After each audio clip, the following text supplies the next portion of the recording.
Oke, baik, kembali lagi dengan saya Gung Juansyah yang kali ini akan membuat learning journal selanjutnya yang membahas tentang presentasi kelompok saya sendiri, yaitu judulnya Metodologi Penelitian Komunikasi dan 7 Tradisi Penelitian Ilmu Komunikasi yang beranggota kelompok Aulia Setiawati, Agung Juansyah, Ludia Manda, Yudara, Novitus Syifa, Safinatun Najah, dan Zulfadli. Konsep dasar metodologi penelitian ilmu komunikasi. Konsep dasar metodologi penelitian ilmu komunikasi adalah seperangkat pengetahuan tentang langkah-langkah sistematis dan logis untuk mendapatkan data. Langkah-langkah untuk mendapatkan data yaitu menentukan masalah, merumuskan judul penelitian, studi pendahuluan, tinjauan pustaka, menyusun proposal penelitian dan instrumen, mengumpulkan, mengolah, dan menganalisis data, menarik kesimpulan, membuat laporan penelitian dan publikasi. Lalu ada materi saya sendiri yaitu tradisi semiotika. Tradisi semiotika dalam ilmu komunikasi mempelajari tanda dan simbol, serta bagaimana makna dibentuk melalui proses komunikasi. Semiotika menekankan bahwa tanda tidak hanya mempresentasikan objek, ide, atau perasaan, tetapi juga membentuk persepsi manusia melalui konteks sosial. Dalam penelitian ini, semiotika dianggap sebagai metode analisis yang penting untuk memahami bagaimana tanda-tanda berfungsi dalam komunikasi. Metode penelitian semiotika sering menggunakan analisis teks untuk memahami makna yang terkandung dalam simbol-simbol komunikasi. Ini melibatkan interpretasi yang mendalam terhadap konteks budaya dan ideologis di mana tanda tersebut digunakan.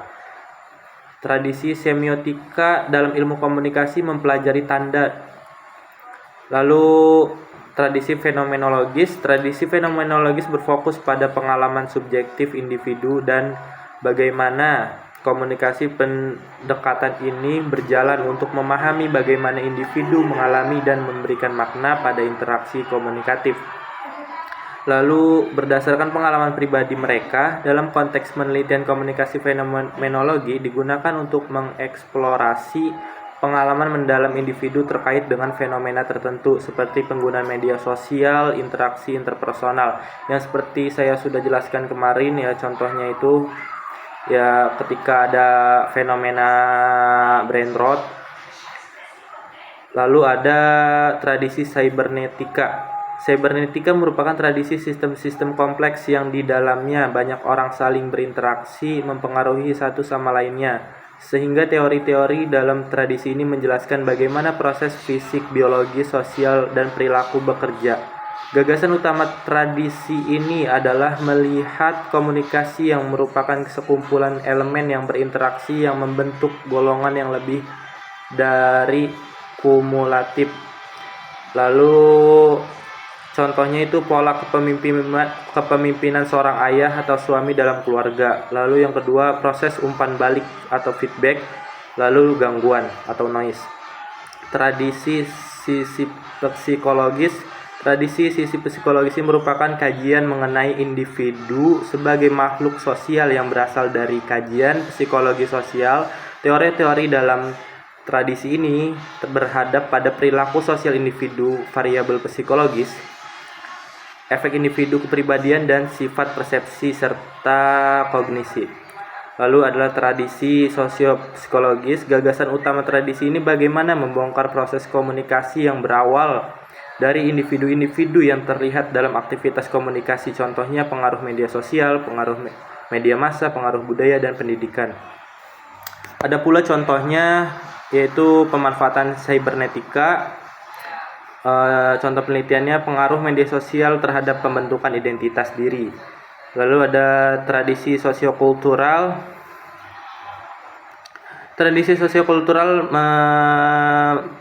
meneorisasikan komunikasi dalam sebuah konsep reproduksi tatanan sosial. Dalam hal ini interaksi sebagai pembahasan peristiwa komunikasi menjadi sebuah aktivitas yang melibatkan simbol-simbol yang dilatari oleh peristiwa pemaknaan. Lalu ada tradisi sosiokultural, itu pertama interaksi simbolik. Lalu yang kedua konstruksionisme, ketiga sosiolinguistik. Lalu ada contoh penelitiannya, pengaruh media sosial terhadap pembentukan nilai-nilai budaya, tradisi kritis. Yang terakhir yaitu muncul dari teori kritis yang menekankan adanya kekurangan sosial. Mungkin kurang lebihnya dari saya, mohon maaf. Wallahul muwaffiq ila aqwamit thoriq. Wassalamualaikum warahmatullahi wabarakatuh.